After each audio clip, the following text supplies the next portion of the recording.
Connais-tu le métier de juriste HSE? Je m'appelle Rodrigue et j'interviewe des professionnels de chaque métier afin de permettre à chacun de trouver sa voie professionnelle. J'ai eu le plaisir d'échanger avec Sinclair sur tous les aspects de son quotidien en tant que juriste HSE. Je vous souhaite donc un bon visionnage et n'hésitez pas à vous abonner pour la suite.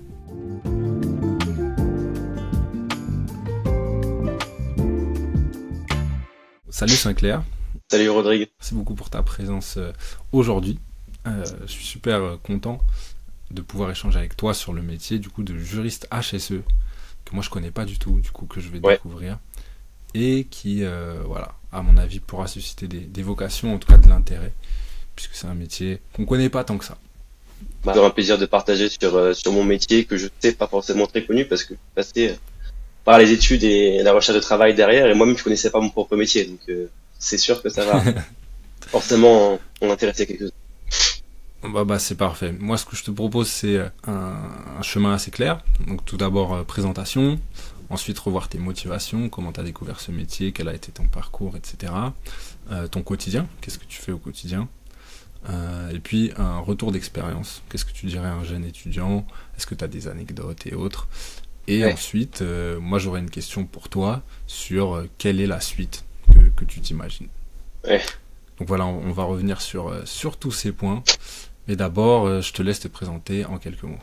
Moi, je m'appelle Sinclair Guillosson, donc je suis juriste HSE, j'ai 29 ans, diplômé à la fin 2021. Ça fait donc aujourd'hui quasiment 3 ans que je suis en poste. J'ai déjà changé une première fois d'entreprise, qui c'est vraiment de la veille réglementaire et de l'audit de conformité réglementaire. Moi, en toute qualité de juriste, je faisais de la veille, et donc j'ai rejoint Bureau Veritas il y a 1 an et demi, en qualité de consultant HSE. Donc, on voit déjà que dans la dénomination, ça ouvre un peu les perspectives, c'est un peu plus large. Et donc, pour pouvoir arriver à ce métier de juriste HSE, j'ai au préalable fait un bac plus 5, plus précisément un bac plus 6, si j'aimais beaucoup étudier, parce que j'ai fait 2 master 1, mais j'ai fait en fait un bac plus 5 en droit de l'environnement à l'université de Strasbourg, donc qui est le plus vieux master en fait en droit de l'environnement en France, donc qui est assez réputé et qui est très vaste, très large au niveau des sujets et thèmes abordés et des matières dispensées. Est-ce que tu pourrais expliquer ton métier en 2 mots? Qu'est-ce que c'est juriste HSE? Qu'est-ce que ça veut dire HSE? On peut peut-être faire mot par mot peut-être. Alors du coup, je dirais juriste, comprendre et ensuite conseiller, parce qu'en fait on est en tant que juriste vraiment le relais entre la réglementation et ceux qui doivent l'appliquer. Et après HSE, donc hygiène, sécurité, environnement, je traduirais en 2 mots. HSE c'est beaucoup plus compliqué parce que c'est très vaste, que ce soit en termes de variété de personnes qui vont se confronter à cette réglementation-là. Je dirais environnement, sécurité en entreprise, tout simplement. Donc tu disais que tu étais tout à l'heure juriste et maintenant que tu es consultant, est-ce qu'il y a une différence dans l'approche ou non? Ouais, il y a clairement une différence dans le sens où quand on est juriste, on se reste cantonné à notre rôle de juriste parce qu'on nous a appris, c'est-à-dire lire de la réglementation, lire des lois, des règlements et savoir les expliquer. Et donc ça va conseiller nos clients pour leur expliquer du coup leurs obligations. En tant que consultant, je me cantonne pas à un rôle de juriste. J'ai entre guillemets une vision 360 sur mes prestations. Ça veut dire que je vais être amené d'abord à les vendre. Soit via la prospection, soit beaucoup via de la demande entrante, puisque je travaille dans une très grosse structure. Il y a beaucoup de demandes qui arrivent sans même que j'ai besoin d'aller prospecter. Donc il faut d'abord recevoir la demande, identifier le besoin. Une fois qu'identifié le besoin, il va falloir du coup orienter le client vers d'ailleurs client qui peut être une entreprise ou une personne publique, vers du coup la prestation qui va lui convenir vis-à-vis de son besoin. Donc il y a vraiment une approche déjà commerciale, une approche contractuelle, parce qu'il va falloir du coup rédiger le contrat. Alors forcément on a un pattern. Est-ce que en tant que juriste t'es vraiment que intervenant dans ton entreprise, alors qu'en tant que consultant t'es plus libre et t'es que avec des clients, tu travailles plus pour eux presque? Oui, il y a clairement une approche vraiment différente entre juste être juriste HSE et être consultant HSE.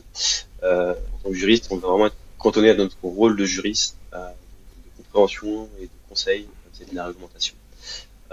Alors qu'en tant que consultant, on va avoir une approche 360 sur notre métier.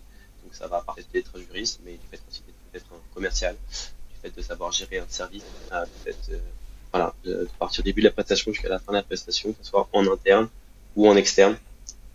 Euh, donc en fait, c'est voilà. Disons qu'il y a moins de division du travail en tant que consultant, puisqu'on va vraiment avoir toutes les approches du métier en entreprise, alors qu'en tant que juriste, on est dans une entreprise où il y a déjà une division du travail, que ça fait personne commercial, qui peut contrat. Pas, c'est Ok. plus large en tant que consultant. Ok, super intéressant. Bon, on reviendra un peu sur les détails de tout ça juste après. Mhm. Mais on va passer à tes motivations. Comment est-ce que tu as découvert ce métier? Est-ce que du coup tu étais déjà passionné de droit? Quel genre Ouais, d'étudiant ouais. tu étais? Et ben, je pense que ça va en faire sourire beaucoup parce que tu sais que c'est pas forcément un métier qui a une réputation sexy, le droit. Mais ouais, j'étais passionné de droit. En fait, moi j'étais surtout passionné de politique internationale, plutôt vraiment l'aspect sciences politiques. Donc, c'est pour ça que je suis rentré à la fac de droit. Donc très intéressé par le droit constitutionnel, le droit public. J'étais vraiment passionné et j'ai toujours eu en fait, même en dehors du droit, une vraie passion aussi pour l'environnement. Je suis un enfant de la campagne. Et donc c'est toujours ce qui m'a intéressé. Je me suis toujours dit que, bon, en fonction de mon parcours et de ce que j'allais, si vraiment ou pas j'allais apprécier le parcours sciences politiques, peut-être que si j'avais une autre possibilité, j'allais peut-être plutôt m'orienter vers le droit de l'environnement. Et c'est un peu ce qui s'est passé. Plutôt un bon élève au départ. Après, il y a la vie d'étudiant qui a pris place. Donc moi je fais partie des élèves qui ont redoublé. J'ai ma première année, ma deuxième année. Et après, je me suis un petit peu réveillé voilà, sur la troisième année, parce que on arrive au moment du master, et des sélections en master. Donc, même si t'as ta licence, mais t'as pas un bon Ok. dossier. Donc juste pour résumer, t'as d'abord une licence de droit Ouais, pour ensuite postuler à des masters spécialisés. tout à fait. Ouais, si on doit résumer, effectivement, si vous demandez un détail, j'ai fait une licence de droit à la faculté de droit de Rennes, une licence générale, comme c'est souvent le cas. Et après, donc, un double master 1 et un master 2 à l'université de Strasbourg. Pour l'anecdote, on s'est rencontrés, nous, en tant qu'étudiants, à Rennes. Et bon, c'est vrai qu'on a bien fait la fête. On On peut en résumer dira comme pas ça. plus. Mais on a bien travaillé aussi. On avait travaillé aussi, la preuve. Voilà, après, exactement. Est-ce que tu as rencontré des difficultés? Là, tu parlais de tes redoublements. Quelle est ta rencontre un peu avec le monde des études supérieures? Parce que voilà, on arrive du lycée à la fac. Je sais qu'en fac de droit, c'est particulier, vous avez énormément de lectures, etc. Pas forcément d'aide ou de soutien, d'organisation. Est-ce que ça, c'était des difficultés que tu as rencontrées et que tu as dû appréhender justement pour t'épanouir ensuite sur les Ouais, années suivantes? ouais, bien sûr. Ouais, bien sûr, j'ai eu pas mal de difficultés, alors d'ordre divers et variés. Déjà, je travaillais à côté de mes études, l'année et l'été. Donc, j'étais un étudiant boursier, je travaillais à côté, donc déjà, il fallait appréhender une organisation pour pouvoir se dégager du temps, parce qu'il y a du temps pour aller à la fac, que ce soit pour ma pro ou les TD, et après, il faut aussi travailler à côté, beaucoup. Donc voilà, ça c'était une première difficulté. Moi, en plus, je me suis investi aussi en associatif. Comme tu l'as dit aussi, bah voilà, j'ai aussi expérimenté ma vie jeune adulte, donc voilà, c'était un peu, il a fallu trouver un équilibre entre tout ça. Ça n'a pas toujours été évident, donc une des raisons pour lesquelles ouais, j'ai eu un peu de difficulté à ce moment-là, et donc pour lesquelles j'ai redoublé, aussi parce qu'il y a une méthodologie qui est particulière qu'il faut apprendre, qu'il faut assimiler. Et en fait, il faut vraiment bien comprendre une manière de réfléchir et de penser qui est propre au juriste. Et voilà, c'est pas toujours évident. Et puis moi, du coup, je découvrais la faculté, j'ai fait la faculté de droit, qui est un monde aussi particulier. Moi, j'ai pas de problématique avec ça, mais c'est aussi une rencontre avec un milieu social différent du mien. On rentre entre guillemets ce que certains aiment un peu appeler dans l'élite, hein, dans une certaine élite, et voilà, et c'est un monde à part que j'ai découvert. Il y a eu un lot de difficultés, mais bon, au final, on a surpassé, alors certes en redoublant, mais aussi été du coup beaucoup d'expériences dont je me suis enrichi pour la suite des événements. Ouais, c'est ça, Et, ça t'a en tout cas réconforté dans ce que tu voulais faire, puisque tu as insisté, alors que, voilà, beaucoup, exactement. voilà, n'insistent pas, quoi. Ouais, exactement. Bah, je me suis posé la question, hein. Il y a un moment donné où je me suis posé la question, parce que je me suis dit, bon, bah, cette fois-ci, si ça passe pas, il va falloir peut-être envisager de faire autre chose. Donc j'avais déjà commencé un petit peu à réfléchir à des pistes, voilà, à des plans B, des plans C.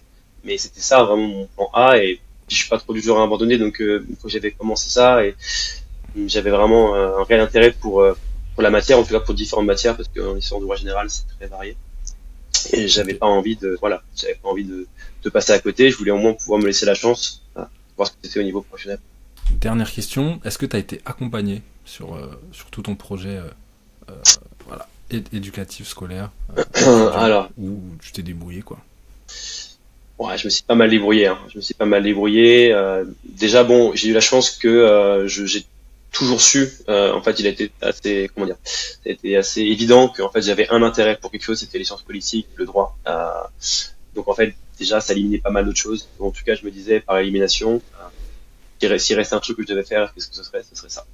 Donc ça, au niveau, on va dire, de l'orientation, à partir de la première ou de la terminale, c'était assez clair dans ma tête. Donc Tu j'ai savais pas ce eu, que tu voulais faire. ouais, je savais ce que je voulais faire. En tout cas, je savais que je voulais pas faire. Donc ouais, voilà, exactement. Et bon, alors à la rigueur, peut-être que quand même, les parents et puis les visites qu'on peut faire lors des portes ouvertes m'ont un peu rassuré dans le fait que c'était aussi une voie dans laquelle, si on s'engageait sur la licence générale, on n'était pas encore trop spécialisé. On pouvait encore vraiment aller bifurquer à droite à gauche si besoin après. Donc à ce niveau-là, j'ai pas eu trop de difficultés. Après, c'est vraiment plus une fois arrivé à la fac, je trouve que c'était plus difficile parce que en fait, on est très nombreux, c'est un petit peu la jungle quelque part et il y a beaucoup de compétitivité. Et dans cette compétitivité, il n'y a pas forcément, voilà, c'est normal. En fait, on apprend à devenir autonome, très autonome, et c'est à chacun en fait d'un peu se débrouiller, de trouver sa voie et de comprendre un peu tout seul. Euh, donc, je pense qu'au niveau encadrement, pour comprendre, appréhender les méthodes, euh, ça c'était, voilà, j'ai senti Ok. que là il fallait. Mais oui, t'avais pas dans ton entourage quelqu'un qui avait fait ce parcours juridique, qui pouvait t'accompagner là-dessus, Ah oui, alors en t'étais parlant de ça, vraiment... non, non, non, moi pour le coup, je suis le seul de ma famille à m'être orienté à faire les métiers du droit, donc non, personne, personne. Ok, bah super intéressant et encore Mm, plus félicitations pour d'avoir persisté et réussi merci. jusqu'à atteindre ce diplôme voilà tes positions actuelles. Donc super. Maintenant, on va un peu enchaîner et revenir sur ton quotidien de juriste HSE. Pourrais-tu nous détailler ce que tu fais au quotidien? À quoi ressemble une journée type chez toi? Avec qui tu communiques en interne, en externe? Oui. Voilà, à quoi ça correspond? Je vais essayer d'être aussi concis que possible. On essaye On va de faire essayer, on va clair et essayer. Ouais, concis. ouais. Donc, comme je disais tout à l'heure, moi en tant que consultant HSE, mon quotidien, il est 360 parce qu'on suit la prestation du début à la fin. Donc c'est assez varié. Ce qui est certain, c'est qu'il y a toujours, tous les jours, je suis en contact avec mes collègues, l'interne, et avec mes clients, l'externe. Donc ça va être gérer un portefeuille client. J'ai à peu près 30-40 clients que je suis régulièrement pour les prestations que je délivre chaque mois. Ça va être gérer la partie administrative, ouvrir une affaire, ouvrir une mission, dialoguer avec les conseillers commerciaux, etc. Ça va être me renseigner sur la réglementation, rester toujours à jour. Je suis abonné à plusieurs newsletters, plusieurs magazines Ok. liés à l'environnement. Et donc ça va être rester vigilant par rapport aux actualités parce que mon rôle c'est conseiller les clients. Donc, si moi je suis pas au courant, comment je peux les conseiller eux? Donc en gros, là, t'as un client, il a une question sur une réglementation qui se met en place où on lui a dit que s'il faisait ça, il respectait plus les règles. Il te pose les questions et à toi de trouver les solutions. S'il est plus en règle, de le remettre en règle ou de le conseiller au mieux pour être le plus le plus engagé possible. C'est exactement ça. Je vois vraiment mon métier. C'est comme ça qu'on essaie vraiment de mettre l'approche. C'est vraiment d'être dans l'accompagnement. Donc, en fait, il y a souvent des clients qui sont même pas au courant de la réglementation. Donc, déjà, ils ont besoin de comprendre euh, pourquoi elle est là, à quoi elle sert, est-ce qu'ils sont obligés de la respecter et en quoi ça consiste cette obligation. Quelles actions doivent-ils mettre en place? Et donc, forcément, si moi je suis en mesure de répondre à leurs besoins, aussi quel coût ça va être, comment on peut être au plus proche de leurs besoins pour que ça corresponde, que les coûts correspondent et que la mission, du coup, puisse faire qu'ils se conforment à la réglementation. Ok. Qu'est-ce qui te plaît le plus, toi, dans ton métier? Bah, c'est vraiment ça en fait. C'est vraiment cet aspect vraiment d'accompagner, d'aider et de voir en fait au fur et à mesure du temps. Quand on avait un client qui avait une problématique, ça peut être encore une fois une entreprise d'État ou une entreprise publique, peu importe. Et voilà, ils étaient perdus, ils avaient des difficultés. Et en fait, voilà, entre guillemets un peu les prendre par la main et que sur 6 mois, un an, on arrive à les accompagner et à résoudre les problématiques et voilà que entre guillemets ils ont le cœur un peu plus léger et que tout se passe mieux d'un point de vue sécurité ou D'accord. d'un point de vue environnement. Donc là, tu parlais de 6 mois, un an, on est plus sur de l'accompagnement long terme. Il n'y a pas de très court terme où juste un appel téléphonique et c'est terminé. C'est Non, là, tu... c'est très rare dans le monde de la sécurité et de l'environnement parce qu'en fait ça répond à des obligations réglementaires qui sont récurrentes et donc Hmm. mais forcément nous derrière quand on fait une mission c'est c'est sur des durées de temps plutôt 6 mois, un an voire plus même des fois ça peut aller jusqu'à 10 ans quand c'est vraiment des obligations D'accord. régulières récurrentes. Ça peut arriver de faire du one shot sur entre guillemets qui est faire de l'audit et aller évaluer la Ok. conformité réglementaire d'un client là ça peut effectivement prendre une semaine et puis passer à autre chose. Ok. quelles sont les tâches les moins agréables? L'aspect administratif, en tout cas pour moi. Je suis pas quelqu'un qui aime beaucoup les tâches administratives, et ça, il faut s'imposer une rigueur parce que en fait, on voit ça comme une contrainte, mais en fait, c'est quelque chose qui nous aide à cadrer les choses, à cadrer les missions et à faire que la mécanique soit huilée. Donc, il faut s'y atteler et après, bon, une fois qu'on s'y est fait, ça va mieux, mais c'est, je pense, la partie la moins agréable. En gros, pour être dans les règles, il faut prouver qu'on a fait telle chose, telle chose, telle chose, donc il faut des documents qui soient classés ainsi, ainsi, Il faut des ainsi. documents qui soient classés ainsi, et puis même pour le bon fonctionnement de notre société et puis des autres, Hmm. il y a un processus qui est déjà là, et auquel on peut pas déroger. Et donc, il faut déclarer, envoyer des mails avec le bon titre, avec les bons aspects, les bons Ouais, mots, les bons documents, tout comme ça, un peu, ouais, c'est beaucoup de process. Et bon, il faut s'y conformer, quoi. ouais, c'est le jeu. Ok, ça marche. Est-ce qu'il y a de l'usure physique, mentale, du stress euh, dans ton quotidien? Alors, oui, dans mon quotidien, peut-être pas au jour le jour, mais oui, fréquemment, dans le sens où ben, on se retrouve souvent face à des gros clients, des personnes qui ont des gros besoins et des grosses missions, et donc qu'on veut avancer et avancer aussi dans notre poste et dans nos ambitions, forcément il faut un peu se frotter à ce genre de choses.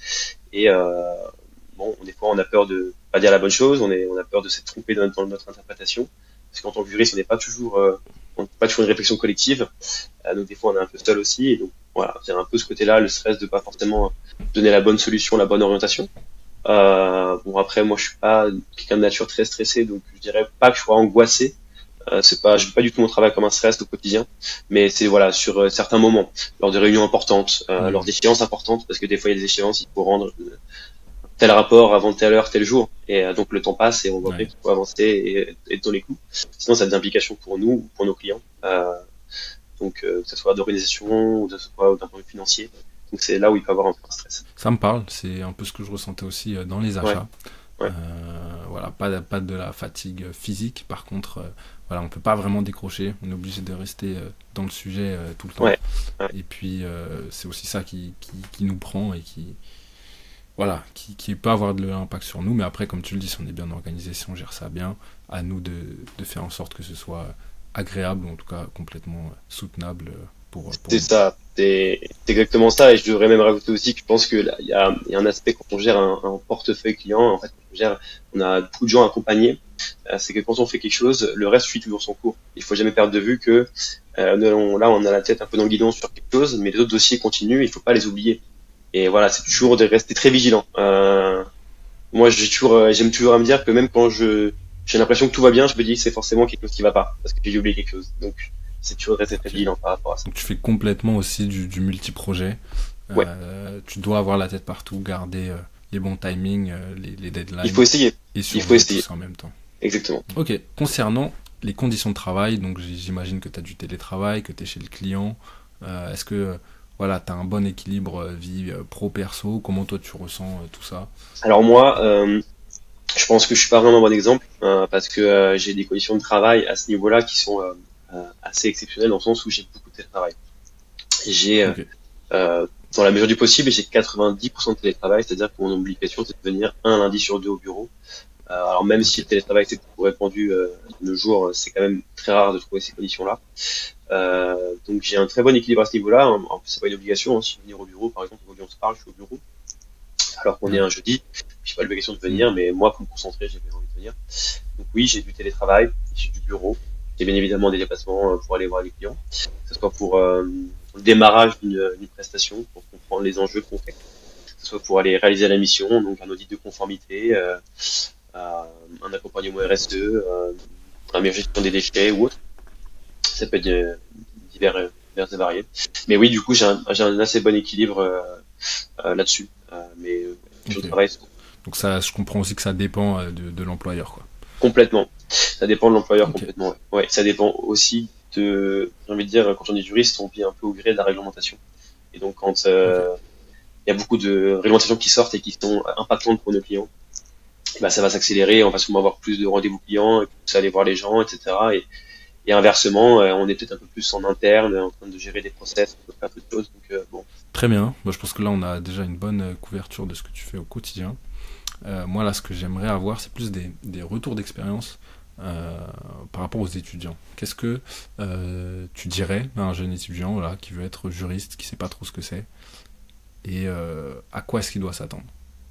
Alors, moi du coup, je vais parler un peu pour mon cas personnel, dans le sens de ce que je suis en tant que juriste, parce que le métier de juriste est tellement large. Être juriste, ça peut être juriste Oui. dans tous les domaines, sur tous les thèmes. Moi, je suis juriste en Ouais, environnement tout de à fait. formation, devenu juriste HSE, et donc je ne connais entre guillemets que ça. J'ai évidemment des amis qui sont devenus spécialisés dans d'autres domaines, mais c'est pas mon cas.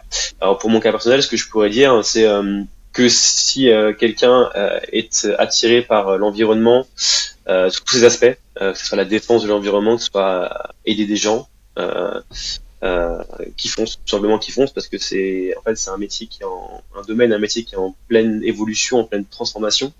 Il y a des enjeux qui sont réels, qu'on connaît tous, le changement climatique, et donc de faire partie d'un domaine on essaie de contribuer à notre échelle à ce que ça se passe le mieux possible pour l'atténuer et puis pour s'y adapter. C'est quand même assez génial, je trouve. C'est des sujets d'actualité, c'est des sujets qui nous touchent tous. Ensuite, je dirais qu'il faut essayer, dans la mesure du possible, de se décrocher un peu de la vision qui voudrait que, en fait, si on veut défendre l'environnement, il faut absolument faire de l'associatif. Et puis, si on travaille pour le monde privé, on travaille pour le diable. Chacun a ses convictions et c'est très bien, tout le monde a le droit de les avoir. Mais en tout cas, pour mon cas personnel, je sais, pour avoir travaillé dans mon entreprise, que travailler pour une société privée, c'est loin d'être le diable. C'est peut-être un peu parfois une vision quand on est vraiment dans la défense de l'environnement et un peu de façon convaincue. Et en fait, voilà, faut aussi se dire que moi, en tout cas, c'est comme ça que je vois les choses. Je pense que parfois, pour faire au mieux, c'est bien d'être dans une démarche de communication, d'accompagnement, et en fait se dire qu'il y a plein d'entreprises, des gens qui polluent, mais qui ne le savent pas forcément, n'ont pas forcément conscience de tous ces Hmm. aspects-là. Ok. Et on peut aider en fait sous différentes manières, que ce soit en associatif, dans le public ou dans le privé. Et chacun doit trouver sa voie et sa place. En tout cas, si quelqu'un veut devenir veut se spécialiser dans l'environnement en tant que juriste, moi je lui conseillerais vraiment de foncer parce qu'il aura du travail auquel il s'épanouira, dans lequel il aura des perspectives d'évolution à tout point de vue qui sont hyper intéressantes. Justement, mes prochaines questions, c'était est-ce qu'il y a de la demande et quelles seraient les perspectives d'évolution possibles? Alors, il y a beaucoup de demandes, tout simplement parce que en fait, la réglementation telle qu'elle est faite aujourd'hui, en fait, elle est incitative, c'est-à-dire que on essaie de pousser les entreprises de toute façon à se conformer à des obligations environnementales.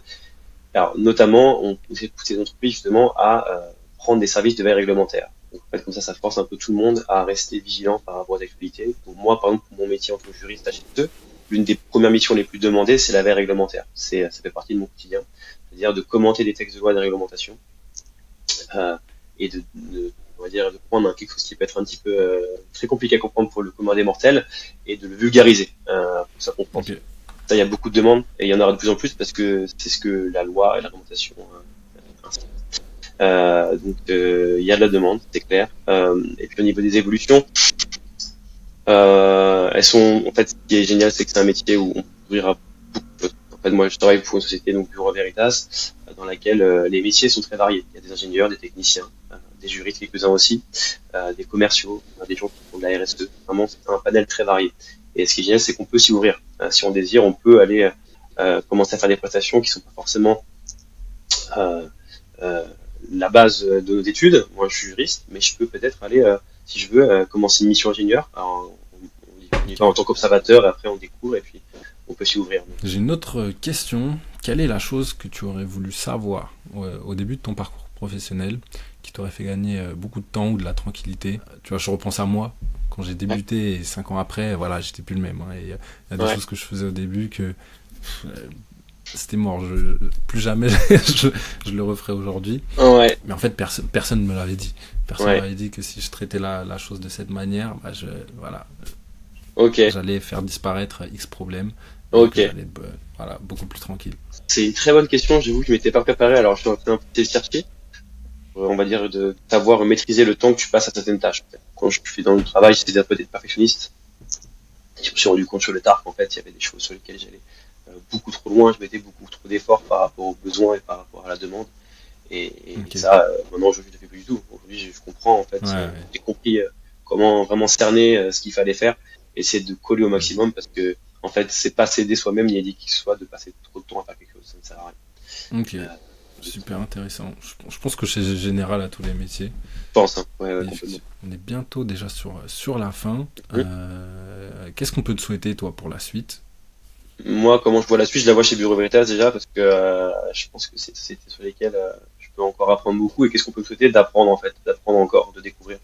Il y a beaucoup de domaines qui m'intéressent, notamment la RSE, justement, parce que c'est une réglementation qui est en pleine ébullition et qui va soumettre beaucoup de grosses sociétés à des obligations importantes. Je pense qu'on va vivre 10-15 années sont assez inédites du point de vue des obligations qu'on va imposer à des grosses sociétés d'un point de vue environnemental, énergétique, etc. Donc ce qu'on peut souhaiter, en fait, de découvrir ces prestations-là, de découvrir ces missions-là, d'apprendre. Moi, je pense que c'est pour ça que je fais des études, pour ça que je pratique mon métier, c'est pour découvrir, apprendre. Tu voulais faire quoi quand tu étais petit? Ah, ah. Je vais devenir footballeur professionnel, mais bon, tu connais les croisés. Hein. Ouais, on connaît. Contrairement à beaucoup d'enfants, j'avais pas forcément de. J'ai jamais dit que j'allais être pompier, médecin ou quoi que ce soit. J'avais pas quelque chose comme ça, un peu métier rêvé. Mais si je veux en avoir un, c'était le football parce qu'on est jeune et qu'on apprécie, et que c'est le sport en fait. On est avec ses amis et c'est génial. J'aime les valeurs que sont du sport, etc. Donc j'aurais plutôt aimé travailler autour du sport. Et à un moment donné, je voulais devenir journaliste quand j'étais adolescent. Okay. J'ai eu l'occasion de le devenir en tant qu'étudiant, en travail étudiant au West France. Mais ouais, c'est journaliste ou footballeur. Trop bien. Bon, il y a un tout dernier point sur lequel moi je voulais échanger, sur le point de la rémunération. Moi, voilà, j'ai récupéré des chiffres. Je vais pas te demander de les citer, mais les fourchettes de prix, et c'était simplement pour les dire et voir si tu trouvais ça cohérent ou ce que tu en pensais. Ouais. Donc en gros, on peut faire de l'alternance HSE, mais il y a peu d'offres. On en a discuté avant.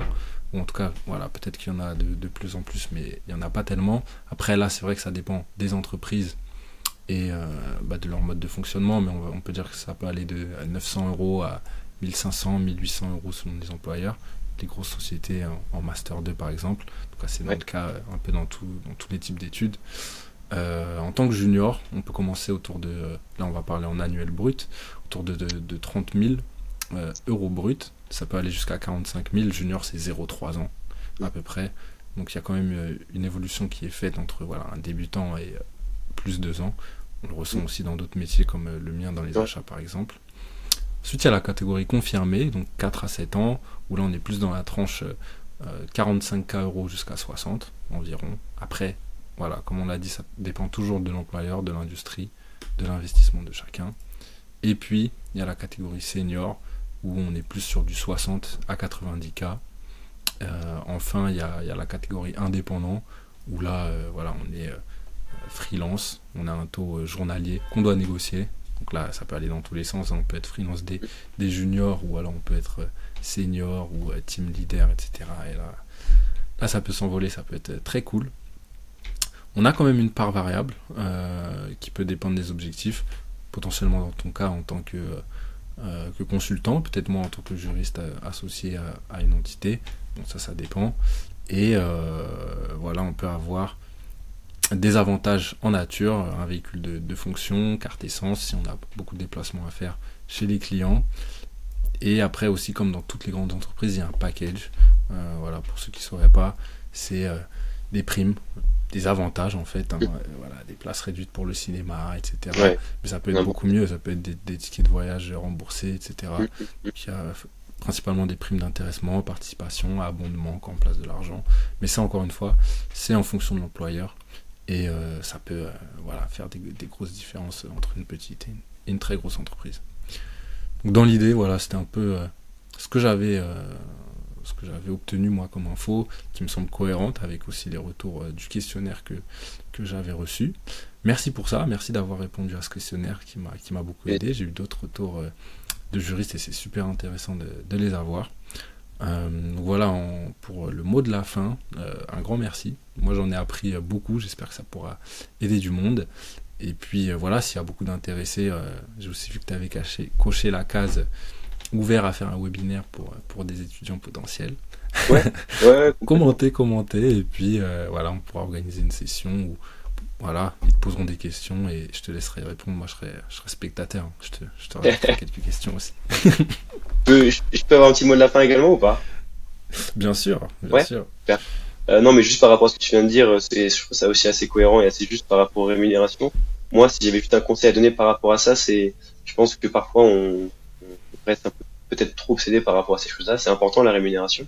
Et surtout quand on est en début de carrière, ce qui est surtout vraiment important, c'est d'apprendre, de se faire un beau CV, un beau dossier et d'apprendre des choses et comprendre des choses.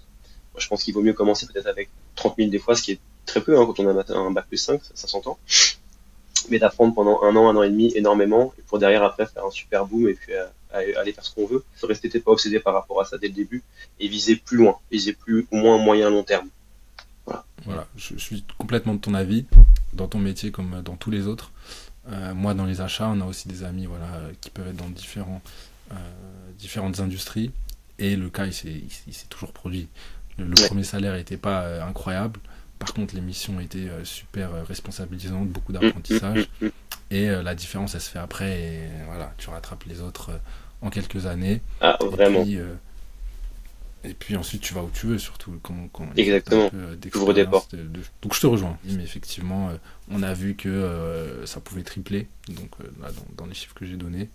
Et potentiellement, il y a d'autres choses qui se font en passant. Là, on a parlé simplement de juriste, mais il y a responsable, directeur, indépendant. Complètement. Complètement. Euh, la bifurcation vers le RSE aussi, dont on n'a pas parlé aujourd'hui, mais dont on avait parlé sur la fiche métier.